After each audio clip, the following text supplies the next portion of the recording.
देखिए, जो हमारी पदयात्रा है रोजगार दो सामाजिक न्याय दो 12 से 24 नवंबर को वो अयोध्या से प्रयागराज सरयू से संगम तक चलेगी और उसी की तैयारी के संबंध में अलग अलग जिलों में मीटिंग हो रही है। मिस्ड कॉल नंबर हमने दिया था जिस पे लगभग 3000 लोगों ने अब तक कॉल की है और अलग अलग तरीके से उन्होंने अपना सहयोग करने के लिए कहा है। जो हमारा मुद्दा है रोजगार दो, वो बहुत बड़ा मुद्दा है यूपी के लिए। खासतौर से नौजवान आज बेरोजगारी की मार झेल रहा है, किसान को फसल का दाम नहीं मिलता या फिर जो लोग संविदा पर रखे गए हैं वो नियमित नहीं हो रहे हैं। सूक्ष्म लघु कुटीर उद्योग से जुड़े हुए लोग हों या रेहड़ी पटरी वाले, तो बेरोजगारी एक बहुत बड़ा मुद्दा है।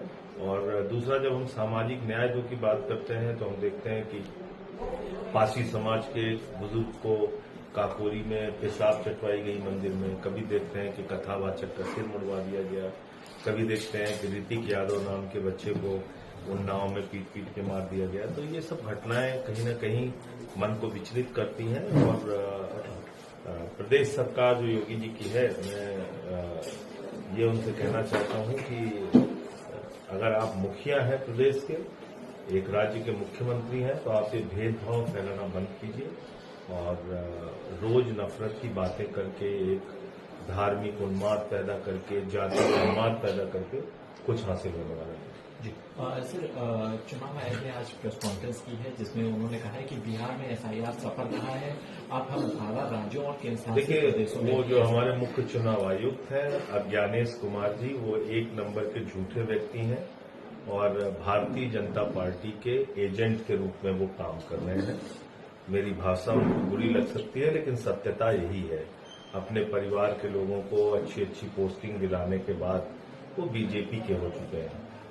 एसआईआर क्या किया उन्होंने बिहार में? जो आंकड़ा कहता है गवर्नमेंट ऑफ इंडिया का, तो 18 साल से ऊपर की आयु के सितंबर 2025 तक 8 करोड़ 22 लाख की आबादी है बिहार में।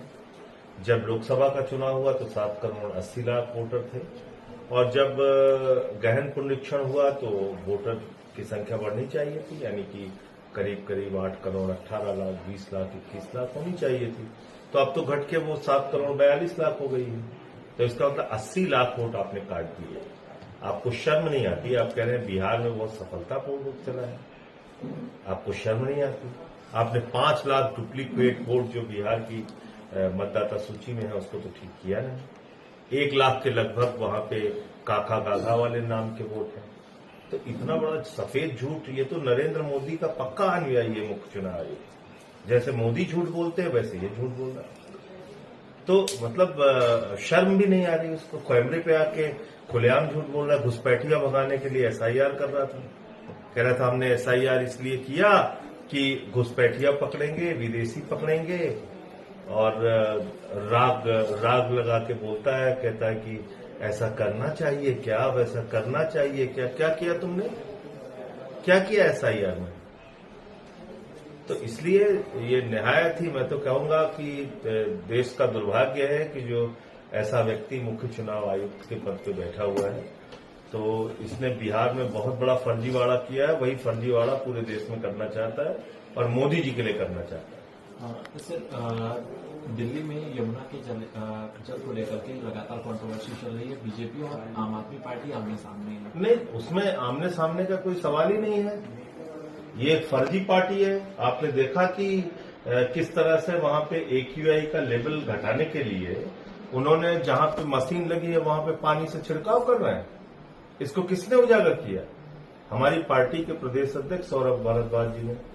वहां पे नकली घाट तैयार किया है इन्होंने यमुना का, उसको किसने उजागर किया? किसी गोदी मीडिया ने नहीं किया, उसको उजागर किया सौरभ भारद्वाज जी ने। और क्या देखे, साफ तौर पर दिखा हुआ है, यमुना है, उसके बीच में मिट्टी है और उसके बगल में वो पाइप लगा के पानी भर के गड्ढा खोद के वहां पे घाट बना दिए। इतने फर्जी और झूठे लोग हैं।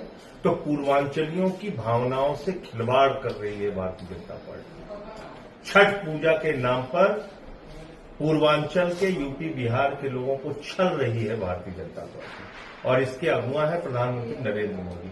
10 साल तक अरविंद केजरीवाल जी रहे, कभी छठी मैया की याद नहीं आई उनको, कभी दर्शन पूजा करने के लिए मोदी जी नहीं आए।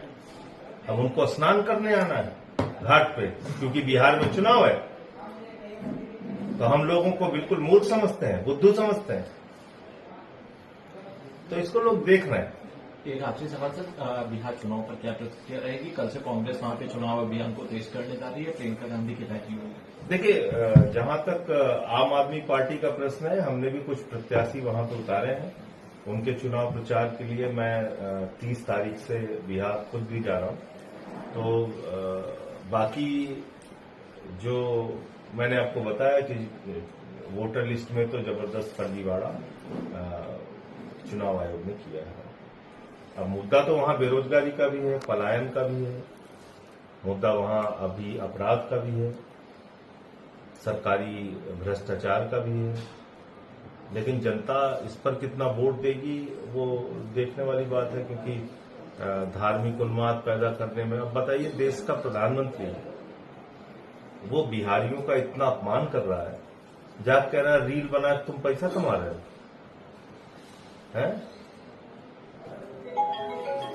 जय शाह जो है वो आईसीसी का चेयरमैन बनेगा और बिहार का जो नौजवान है वो रील से पैसा कमाएगा।